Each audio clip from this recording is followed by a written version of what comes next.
오늘 요한복음의 말씀을 보면 창세기 1장 1절과 비슷한 내용의 말씀이 나오죠. 태초에 말씀이 계시니라. 이 말씀이 하나님과 함께 계셨으니 이 말씀은 곧 하나님이시니라. 요한복음은 복음서입니다. 성경에는 4가지 종류의 복음서가 있죠. 그렇죠? 뭐 있습니까? 마태복음, 마가복음, 누가복음, 요한복음. 이 복음서는요, 누구에 관한 이야기입니까? 예수 그리스도에 관한 이야기예요. 그래서 복음서는 예수님의 생애 혹은 예수님의 역사다라고도 말할 수 있어요. 복음서는요, 왜 같은 내용을 4사람이 썼을까요? 왜냐하면 그 요한 공동체, 마태 공동체, 마가 공동체, 누가 공동체가 사실은 그들이 다 교회의 리더들이었는데 그 자기 교회가 처한 그곳에서 필요한 상황에 맞게 예수 그리스도를 소개해주는 그런 관점에서 복음서가 쓰여진 거예요.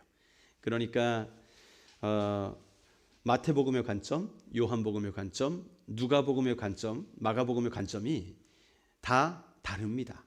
같은 예수를 전하고 있지만 이방인의 관점에서 예수를 바라보느냐, 아니면 유대인의 관점에서 예수님을 바라보느냐, 아니면 그 모든 세월이 지난 후에 요한 같은 경우에는 이제 다른 사도들이 다 돌아가시고 이제 홀로 남아서 노인이 되어서 또 그분에 대해서 기록을 하게 될 때, 고백을 하며 기록하게 될 때 다른 사람이 깨닫지 못한 깊은 신학적인 단계까지 나아간 것이죠. 그래서 요한복음 읽어보면요, 다른 복음서보다 훨씬 더 어떻게 보면 신학적인 내용들이 참 많이 있습니다.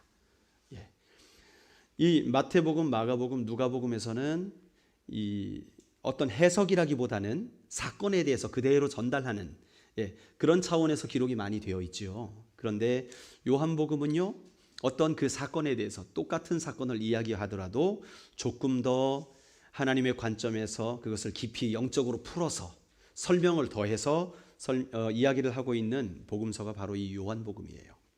자, 이 요한복음에서 처음 예수님을 소개를 하는데 누구로 소개합니까? 말씀으로 소개하고 있어요. 말씀. 태초에 예수님이 계시니라. 이렇게 말씀하시지 않고 태초에 말씀이 계시니라. 이렇게 말씀하고 있습니다. 그래서 오늘은요, 예수 그리스도 살아있는 말씀이라는 제목, 그리스도 살아있는 말씀이라는 제목으로 함께 나눠보려고 합니다. 우리가 듣게 될 이야기는 우리가 아는 내용들이에요. 그러나 다시 한번 우리 안에 그 그리스도의 살아있는 복음이 채워지고 그분이 누구신지, 왜 이 땅에 오셨는지, 우리에게 주님께서 오셨을 때 우리 인간이 어떻게 했는지, 성도들은 또 어떤 선택을 해야 되는지, 이 단순한 진리를 다시 한번 반복함으로 우리가 이 대림절 둘째 주간을 보내는 그런 시간이 되었으면 좋겠습니다. 자, 우리 예수님에 대해서 성경이 무엇이라고 하고 있어요? 주님을 말씀이라고 표현하고 있지요. 그리스도의 근본은 말씀이십니다. 우리 예수님은요, 말씀이셨어요. 말씀은요, 창조의 능력이 있습니다. 태초에 하나님이 천지를 창조하시니라 하시면서 만물을 지으실 때에 무엇으로 창조를 하셨죠? 말씀으로 창조를 하셨습니다. 그러니까 하나님의 입장에서는요, 하나님의 관점에서 말씀이 임했다, 그것은요 이미 되어진 것입니다. 말씀이 임했다, 그러면 창조가 되는 거예요. 말씀이 임했다, 없던 것이 있어지는 거예요. 그러니까 하나님께서 약속하셨다, 그건 반드시 이루어지는 것입니다. 왜요? 주님은 말씀이시기 때문에. 창조 때부터 있었던 창조의 능력을 가지신 그분이 바로 말씀이시기 때문에 그런 것입니다. 자, 주님은, 예수 그리스도는 그분의 근본이 말씀이셨어요. 로마서 11장 33절의 말씀을 우리 한번 읽어볼까요? 로마서 11장 33절 시작. 깊도다 하나님의 지혜와 지식에 풍성하며 그의 판단은 헤아리지 못할 것이며 그의 그의 길은 찾지 못할 것이로다. 우리 하나님의 지혜, 하나님의 지식이 말씀으로 선포되는데 그 깊이가 우리 인간들하고는 수준이 다르다는 것이죠. 자, 인간들은 피조물입니다. 예수님은 우리를 창조하신 분입니다. 여러분, 이것을 우리가 어떤 레벨로 비교를 할 수 있겠습니까? 그럴 수 없죠. 그럴 수 없습니다. 여러분, 옛날에 60년대, 70년대에 컴퓨터라는 것이 처음 나왔습니다. 2차 세계대전이 끝나고 컴퓨터가 처음 나왔는데, 애니악이라는 컴퓨터 들어보셨습니까? 애니콜 말고 애니악이라는 컴퓨터가 있었는데, 그 컴퓨터는요, 제가 정확하게 속도가 어떤지는 잊어먹었어요. 속도가 어느 정도 되냐 하면, 여러분들 1,000원, 2,000원이면 다이소에서 살 수 있는 계산기 있죠. 그 정도 수준입니다. 계산 속도가. 그래서 이렇게 뭐를 복잡한 데이터를 입력하면 컴퓨터가 계산을 해주는데, 그 계산하는 게 지금은 마이크로칩을 통해서 전자의 반응을 통해서 이렇게 컴퓨터가 연산을 하지 않습니까? 그 당시에는 톱니바퀴를 통해서 1번 초코톡, 2번 초코톡 해가지고 하면 막 톱니바퀴가 막 돌아가가지고 막 계산을 하는 거예요. 막 1번 곱하기 3 하면 막 10바퀴가 돌아가고 막 초코톡 해가지고 이렇게 해가지고 연산하는 계산기. 그게 최초의 계산기죠. 그것이 발전하여서 컴퓨터가 되었는데, 애니악. 그 애니악이라는 컴퓨터는 지금의 우리 전자계산기 정도의 연산밖에 못하는 그런 수준의 컴퓨터인데, 사이즈는 우리 교회만한 사이즈였습니다. 사이즈는 큰 방에 가득 채운 기계들, 거기 뭐 전선이 뭐 수도 없이 꽂혀 있고, 그런 것이 컴퓨터였어요.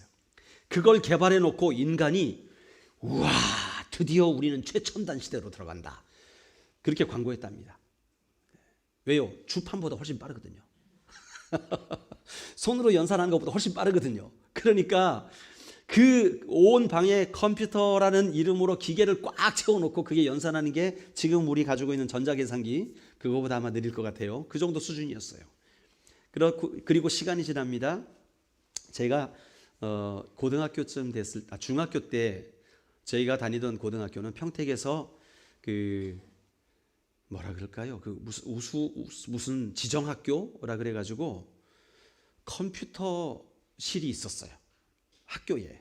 그 당시에 제가 그때 배우던 컴퓨터실에 있던 컴퓨터는 화면이 녹색이었습니다. 그런 컴퓨터 보셨습니까? 화면이 녹색밖에 안 나와요. 녹색 불이 들어오든지 검었든지, 그런 컴퓨터였어요.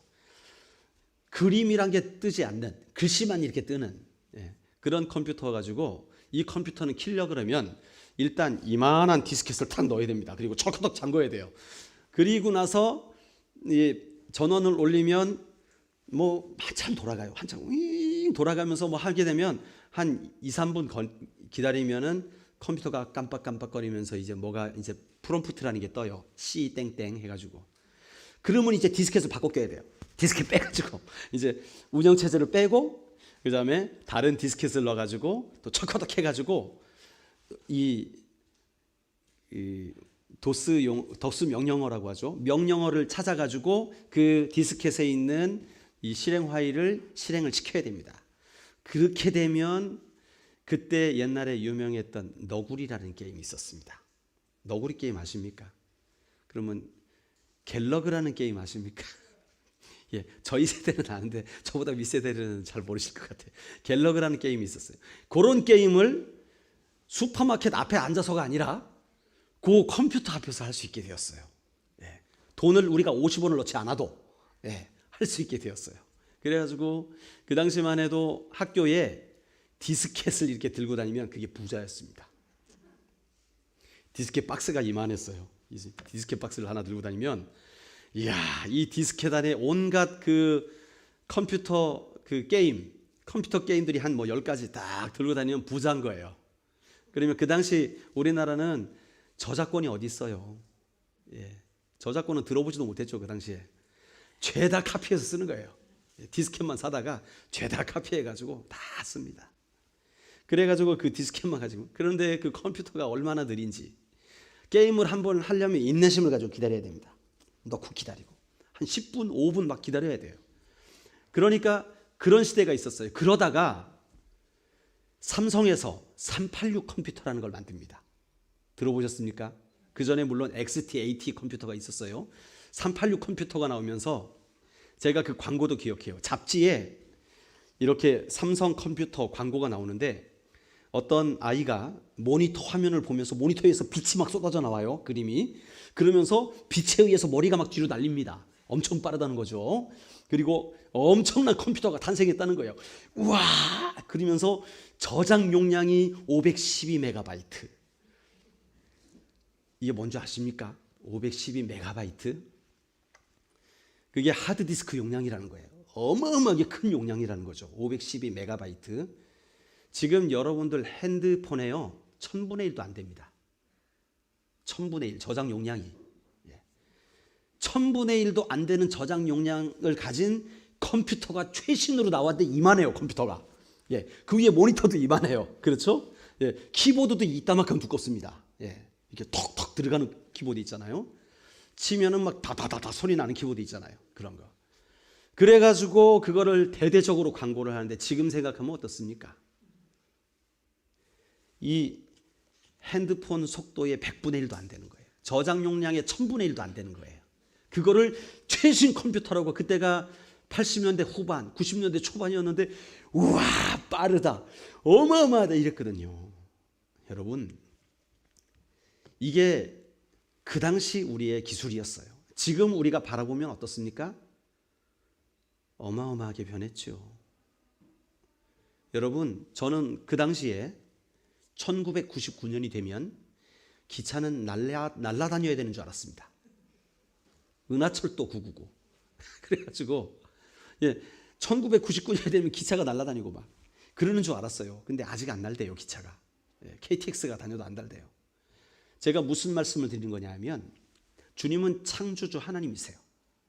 창조주 하나님이 우리를 지으셨어요.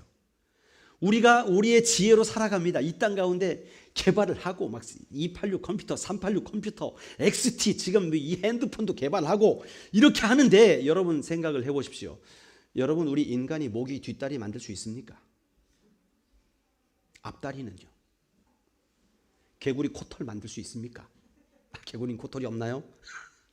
우리 인간은요, 창조주 하나님이 해놓으신 아주 하찮은 것 하나조차도 스스로 할 수 없는 제한적인 존재라는 거예요. 그런데 우리 하나님은요, 어떠세요? 말씀으로 없는 것도 있게 하시는 거예요. 그분이 우리 하나님이신 거예요. 우리 예수님이신 거예요. 그게 이 태초에 말씀이 계시니라에 들어있는 의미입니다.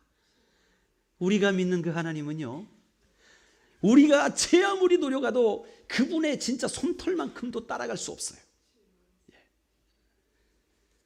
애니악을 생각해 보세요. 아까 말씀드린 그 컴퓨터. 여러분, 그 집채만한 컴퓨터를 지금은 우리 주머니에 늘 들고 다니는 게 그거보다 10,000배, 1000배, 10만 배가 빨라요. 어마어마한 차이 아닙니까? 그런데 우리 창조주 하나님이 우리를 보실 때 어떻겠습니까? 그런데 인간이 잘났대요. 내 힘으로 살겠대요. 온 세상 만물 우리가 쭈무르겠대요. 우주를 정복하겠대요. 이게 우리 인간들이 하나님 앞에서 하는 소리들이에요. 이게 얼마나 교만한 건지. 하와가 그것만 따먹으면은 내가 어떻게 되는 줄 알고, 야, 보암직도 하고 먹음직도 하고, 야, 따먹어봤더니 이야, 눈이 활짝 열려가지고 그가 드디어 깨달았어요. 드디어 깨달아가지고 벗은 줄로 알았습니다. 그게 인간이에요. 그게 인간이에요. 뭔가 대단한 건 줄 알았는데 벗은 줄 깨달은 거. 그전엔 벗은 줄도 몰랐는데. 그게 인간의 교만함이에요. 여러분, 우리 자신을 의지하고 살아가는 게 얼마나 미련한지, 우리의 힘을 의지하고 살아가는 것이 얼마나 덧없는지를 우리가 깨닫는 대목입니다. 예수님은 태초에 계신 창조주의 말씀이셨어요. 여러분, 두 번째로 그 말씀이 어떻게 하셨습니까? 그냥 태초에 하나님과 함께 계셨는데, 자, 1장 1절에 보면 이 말씀이 누구와 함께? 하나님과 함께 계셨어요. 하나님과 떨어져 계시지 않고 하나님과 함께 하셨습니다. 히브리서 10장 12절을 한번 볼까요? 같이 읽어봅시다. 시작. 그리스도는 죄를 위하여 한 영원한 제사를 드리시고 하나님의 우편에 앉으사. 말씀이신 그 예수님께서는 지금도 하나님과 함께 계십니다. 위치적으로 하나님과 함께 계세요. 그러셔서 하나님과 늘 대화하시고 그분과 늘 함께 하십니다. 그분이 바로 예수 그리스도세요. 자, 그런데 그 예수님을 더 구체적으로 표현하는 표현이 그 다음에 나와요. 이 말씀이 하나님과 함께 계셨으니 그 다음 같이 읽어볼까요? 이 말씀은 곧 하나님이시니라. 여기에 신비가 나옵니다. 예. 여기에 신비, 무슨 신비입니까? 하나님의 아들이 하나님인 신비입니다. 하나님의 아들이 하나님인 신비. 우리의 이성으로는 도저히 믿을 수 없는. 그러면 자, 생각을 해보십시오. 우리는 하나님을 누구라고 부릅니까? 하나님 아버지라고 부르죠. 자, 그러면 예수님은 하나님의 아들입니다. 자, 그러면 우리는 예수님께 형님이라 그래야 되죠. 오빠. 예수님 오빠? 듣기 좋네요. 그죠? 예수님 오빠, 예수님 형님. 그래야 촌수가 맞는 거 아닙니까? 그런데 성경은 오빠나 형님이라 그러지 않고 뭐라 그러세요? 예수님도 우리의 주예요. 하나님과 예수님은 한 하나님이시다. 이것은요, 우리의 신앙 고백일 수밖에 없어요. 믿음의 고백일 수밖에 없어요. 촌수로는 계산이 안 되는 그런 고백입니다. 예. 그러면 우리의 아버지는 하나님을 형님이라고 부릅니까?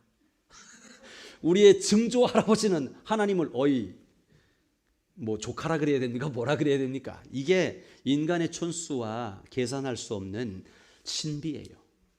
하나님은 아들 예수 그리스도를 이 땅에 보내주셨는데 그분은 곧 하나님이세요. 이것은 미스터리, 그래서 신비라고 합니다.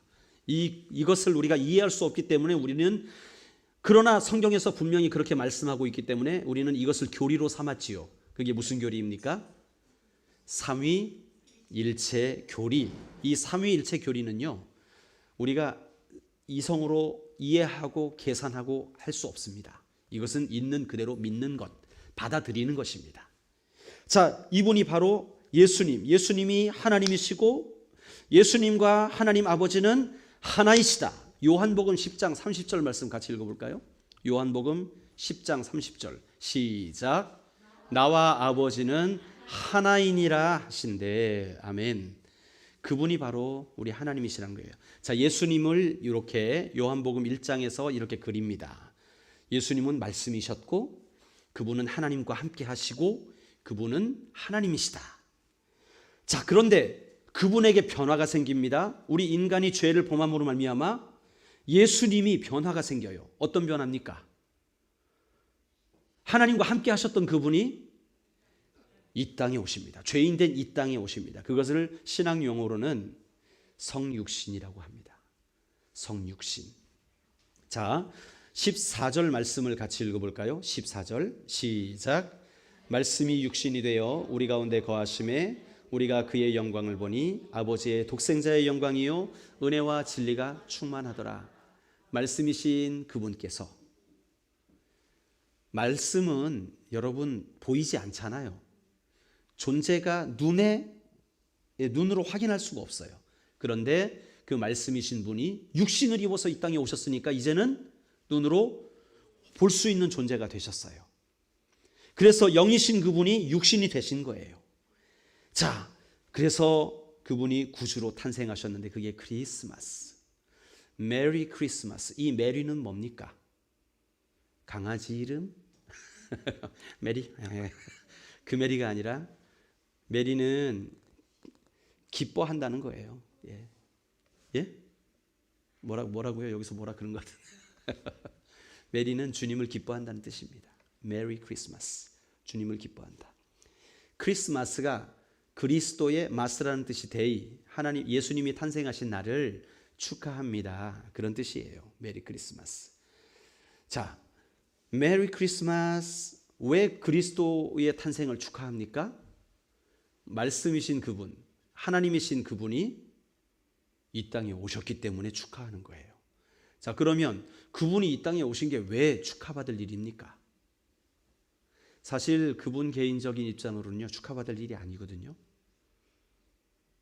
왕이신 하나님, 온 땅을 다스리신 그 하나님이신 그분이 이 땅에 오신 것, 육신으로 오셨다? 한마디로 사람이 개를 키우다가 내가 강아지가 되는 거예요. 예, 그겁니다. 그분이 성육신 하셨다. 말이 성육신 하니까 뭔가 막 좀 좋아 보이잖아요. 그죠? 신학적인 용어가 막 나오니까 우리 주님은 성육신 하셨지. 하나님이신 그분이 개가 되신 거예요. 한마디로 말하자면 이 더러운 육신을 입으시고 인간이 되신 거예요. 피조물이 되신 거예요. 그러니까 여러분, 이게 사실은 성육신 하셨다는 것은 우리는 감사해요. 우리는 절망에 빠진 우리를 건져주러 오신 구세주니까 감사한데, 예수님의 입장에서는 자신을 버리신 거예요. 그래서 에베소서에서 자신을 버려 그렇게 말씀하잖아요. 자신을 버려 종의 형체를 입으시고 인간을 구원하시기 위해 그랬다는 거예요. 미국에 한 인도 청년이 유학을 갔습니다. 유학을 가서 대학은 기숙사를 쓰거든요. 한 방에 2명씩 들어가서 방을 함께 쓰는데 거기에 백인 청년이 함께 기숙사를 사용합니다. 그런데 이 백인 청년이 자꾸 전도를 하는 거예요. 야, 교회 가자. 예수님이 너를 사랑하셔. 야, 나는 예수님 들어보지도 못했어. 그 사람이 나를 어떻게 안다고 사랑해? 예수님이 너를 사랑하신다니까. 너도 예수님 믿어야 돼. 아니야, 나는 내가 믿는 게 따로 있어. 걱정 마. 네가 걱정 안 해도 돼. 그래도 매주 전도를 하는 거예요. 그래가지고 예수님이 너를 사랑하셔가지고 하나님이신 그분이 인간이 되어셔서 너를 위해서 십자가에 달려 죽으셨단 말이야. 그러니까 너도 이 예수님만 믿으면 너도 천국 갈 수 있다니까. 이 복음을 전하는 거예요. 그러니까 너나 잘해. 너나 믿어. 난 괜찮아. 나는 죽으면 다시 왕으로 태어나거나 윤회해가지고 그들은 불교 사상이 있잖아요. 힌두교도 그런 게 있어요. 그러니까 내가 죽으면 다시 좋은 사람으로 태어날 테니까 걱정을 붙들어 매라고. 그렇게 하는데 끊임없이 얘기합니다.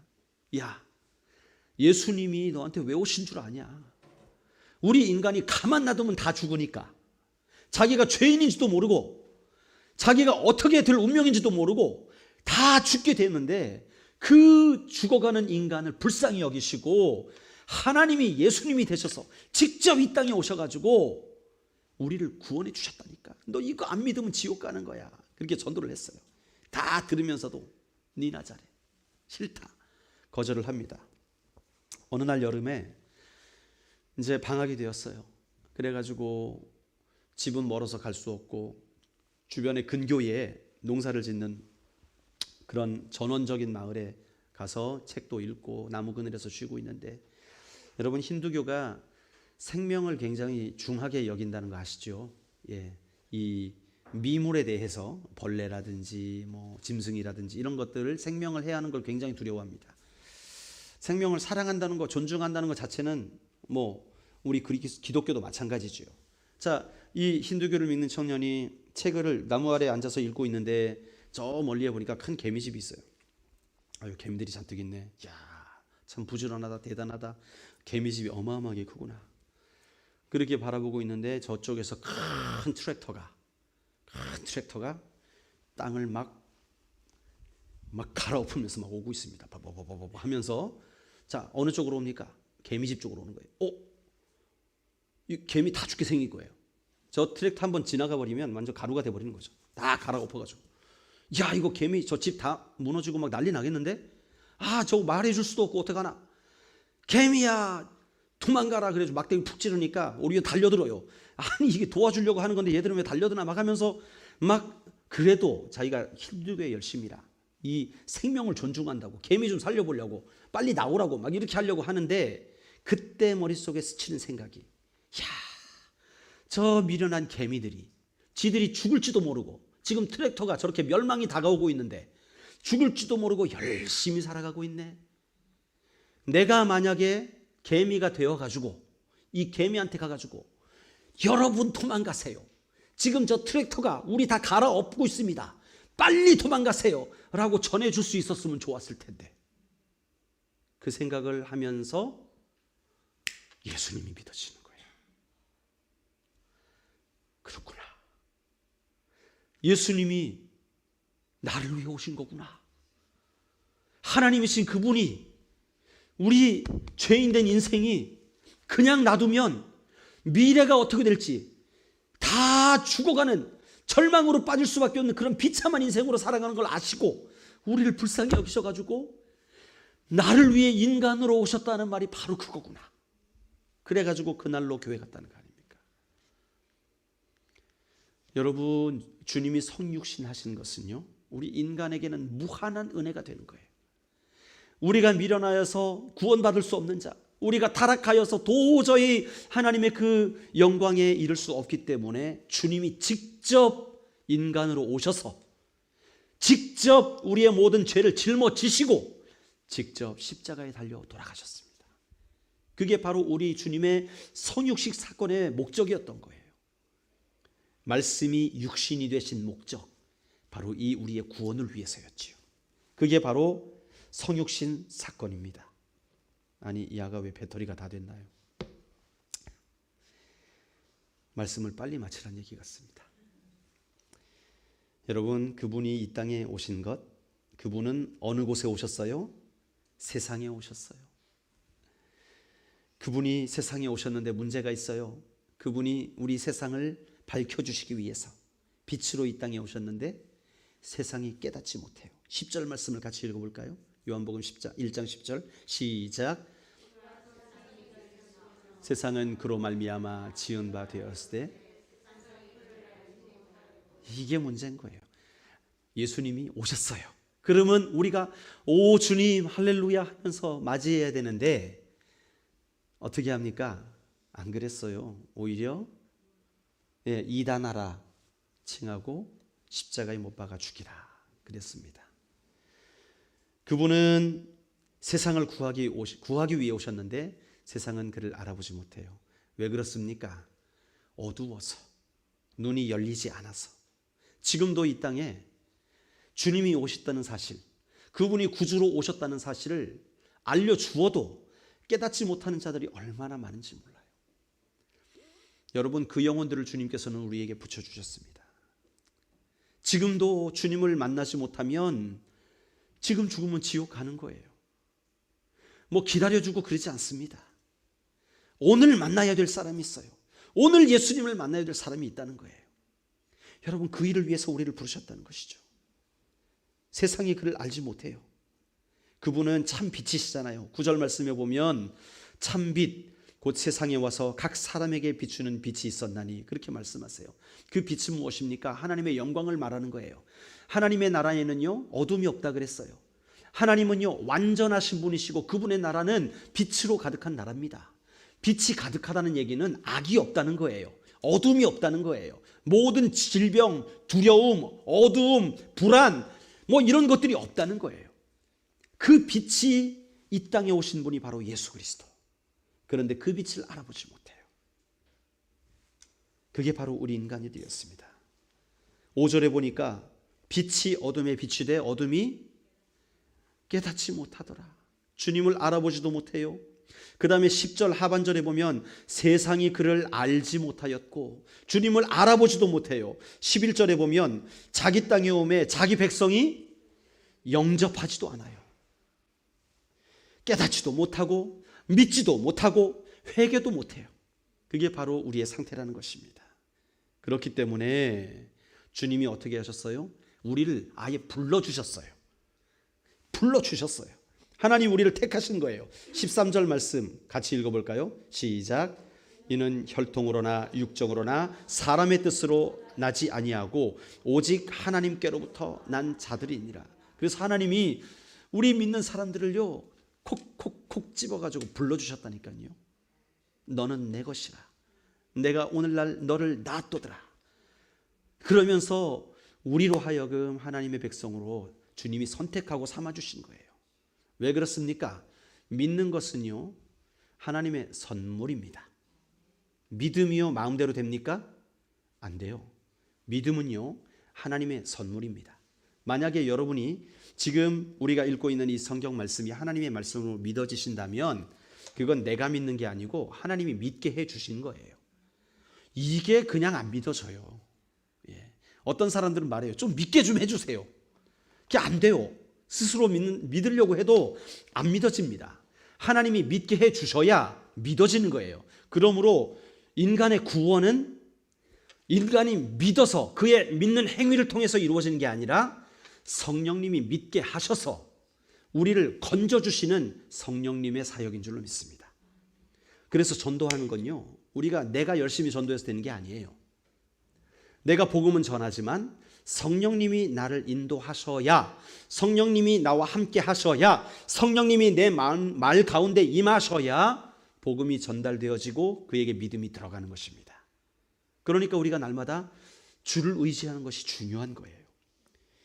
여러분, 하나님께서 우리를 택하여 주셨어요. 자, 이 택함 받은 자는 어떻게 됩니까? 12절 말씀을 우리 한번 외워볼까요? 영접하는 자, 시작.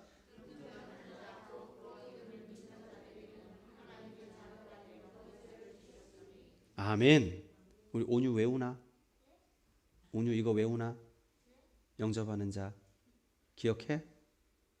아, 그래. 내년에 또 한번 합시다. 69절. 여러분 너무 훌륭하세요. 이 말씀을 외우는 것이 참 중요합니다. 영접하는 자 곧 그 이름을 믿는 자들에게는 하나님의 자녀가 되는 권세를 주셨으니, 하나님이 믿음도 선물을 주셨는데 믿은 자에게 구원을 주세요. 우리가 영접한다는 얘기는 믿어졌다는 얘기예요. 영접하게 되면 그 이름을 믿는 모든 자들에게 하나님의 자녀가 되는 권세. 이건 놀라운 권세입니다. 하나님의 자녀가 되면요, 우리의 신분이 바뀌어요. 어떻게 바뀝니까? 죄인에서 의인으로 바뀌어요. 이 땅에 소속된 사람에서 하늘에 속한 사람으로 바뀌어요. 이제는 우리 힘으로 살다가 주의 힘으로 살아갈 수 있어요. 구하는 것마다 응답받는 자가 되는 거예요. 이 땅에서 매면 하늘에서 매이고, 이 땅에서 풀면 하늘에서 풀리는 천국 열쇠를 받게 되는 거예요. 그게 우리 믿는 자들에게 누릴 수 있는 축복입니다. 너희가 나와 복음을 위하여 아비나 어미나 전토나 모든 것을 버리는 자, 형제나 모든 것을 버리는 자들은 이 땅에서 100배의 축복을 받을 것이다. 그게 예수님의 약속입니다. 여러분 100배 축복 받고 싶습니까? 그렇다면 예수님과 복음을 위해 살래요. 그러면 주님이 100배의 축복을 주신다고 약속하고 있습니다. 더불어 핍박도 주신대요. 뒤에 건 빼고 앞에 것만 받고 싶습니다 하는 분들, 뒤에 것도 같이 옵니다. 핍박도 겸하여 받고, 요즘에 화천대유 거기서는 1000배의 수익을 낸다 그러네요. 1억 투자하면은 1000억이 들어온 거 아닙니까? 와, 어마어마하네요. 성경에는 100배밖에 안 되는데 세상은 10,000배네. 그건 잘못된 것이죠. 사기친 거지요. 그러나 우리 주님은요, 주님을 위하여, 복음을 위하여 모든 우선순위를 그분께 두면 하나님께서 우리를 100배의 축복을 주신다. 성경에 보장된 약속입니다. 그러면 약속이 있으면 뭐예요? 믿어야 내게 되죠. 할렐루야. 믿어야 내게 되는 거예요. 믿음이 없다면 구하십시오. 너희가 믿음이 부족하냐? 그러면 후히 주시고 꾸짖지 않으시는 주님께 구하라. 그러면 주님께서 주신다는 거예요.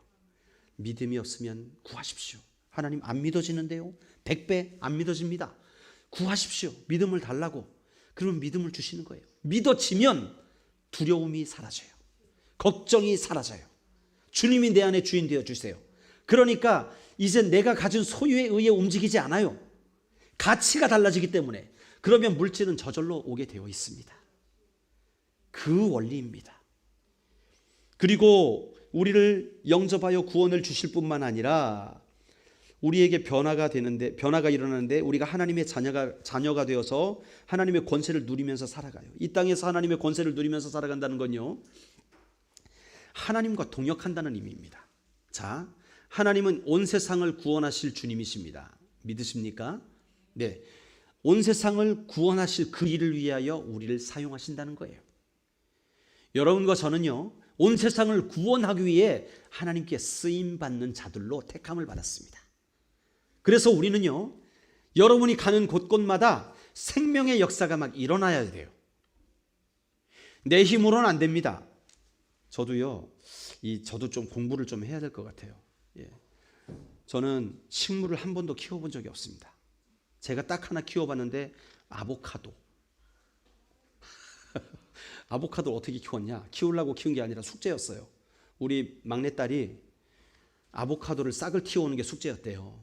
그래가지고 어떻게 하느냐? 아보카도를 이쑤시개를 이렇게 꽂아요. 씨를 이만하졌습니까? 씨가 거기 이쑤시개를 꽂아가지고 세 개를 꽂아가지고 이 컵에 빠지지 않도록 한 물에 반만 담길 수 있도록 이쑤시개를 꽂아놓고 물을 한 씨앗이 절반만 담기게 해놓는 겁니다. 그러면 거기서 한 3주만 있으면 밑에가 갈라지고 뿌리가 이렇게 나오더라고요. 그리고 위에 싹이 탁 튀고 쭉 올라오는데 너무 예뻐요. 그래가지고 한 가닥이 쭉 높이 올라가지고 잎을 탁 이렇게 펼치더라고요. 한 이만하게 올라와요. 줄기가. 오, 되게 신기하더라고요. 크는 게 보이더라고요. 날마다 쑥쑥쑥. 한 3주 동안은요, 이게 뭐 살아있는 거야. 아무 변화도 없어요. 그러다가 어느 순간 뿌리가 찔끔 나오더니 줄기가 톡 튀어나오더니 쭉 자라는 거예요. 이야, 신기하다. 이 안에 생명이 있구나. 여러분, 생명의 역사는요, 내가 열심히 노력한다고 맨날 아보카도 가지고 닦고 뭐 이런다고 되는 게 아니잖아요. 그렇죠? 그래서 저도 좀 농사를 좀 배워야 될 것 같습니다. 아보카도밖에 안 키워봤어요. 그 이후엔 어떻게 됐는지 몰랐더라. 살았는지 죽었는지 모르겠어요. 일로 와가지고 제가. 그런데 여기 보니까 식물들이 너무 많아요. 너무 꽃이 막 철마다 계속 피더라고요. 저는 겨울이어서 안 필 줄 알았더니 뭐가 또 폈어요. 여기 뭐가 또 이렇게 국화 같은 게 쭉 폈더라고요. 그러니까 너무 예뻐요. 와, 사시사철 이렇게 피는 꽃들을 어떻게 이렇게 알고 골라서 심어 놓으셨을까? 그 생각을 하는 거예요. 제가 이렇게 보면 그냥 다 펄해요. 뭐가 꽃인지 뭐가 잡초인지, 만약에 저에게 잡초 좀 정리하라고 말씀하신다면 남아있는 게 없을 것 같습니다. 알질 못하니까 이게 뭐 나물인지 무슨 식물인지 그건 압니다. 코스모스, 그 다음에 아카시아 나무, 참나무, 요 정도는 알아요. 그런데 다른 건 그냥 식물, 잘 몰라요. 그런데 그 식물들도 여러분 얼마나 귀합니까? 얼마나 귀해요. 주님이 말씀하세요. 들의 백합화를 보라. 백합화 하나가 피어나는데 너무 예뻐요. 백합화 그 하얀 색깔을 여러분 물감으로 표현하려 해도 백합화보다 이쁠 수 있을까요? 뭐 그럴걸요. 얼마나 아름다워요. 그런데 그것을 하나님이 입히시는 거예요. 하나님이 책임지시는 거예요. 여러분, 그래서 우리 그리스도인들은요, 늘 그 하나님의 은혜가 없이 살아갈 수 없습니다. 이 온 세상을 구원하시기 위하여서 우리를 동역자로 부르신 그 하나님께서 우리를 책임지신다고 말씀해 주고 계세요. 들의 백합화도 살리시는 하나님이 우리를 책임 안 지시겠습니까? 말씀을 맺겠습니다. 예수님이 이 땅에 오신 이유는요, 목적이 있으셨습니다. 우리를 구원하시고 먼저 구원받은 우리가 세상을 향해 그 예수님의 소식을 전하도록 주님께서 이 땅에 오신 줄로 믿습니다. 그 예수님은요, 우리가 맞다, 복음 전해야지 라고 아무 생각 없이 살다가 잠깐 깨달을 만큼 하찮은 분이 아니라는 거예요. 그분은요, 말씀 하나로 없는 것을 있게 만드시는 그 전능자 하나님이시라는 거예요. 그러면요, 여러분, 뭐가 우리한테 유익입니까? 날마다 그 전능자 하나님이 내 뒤에서 딱 함께 계셔가지고 주님 이거 어떻게 할까요?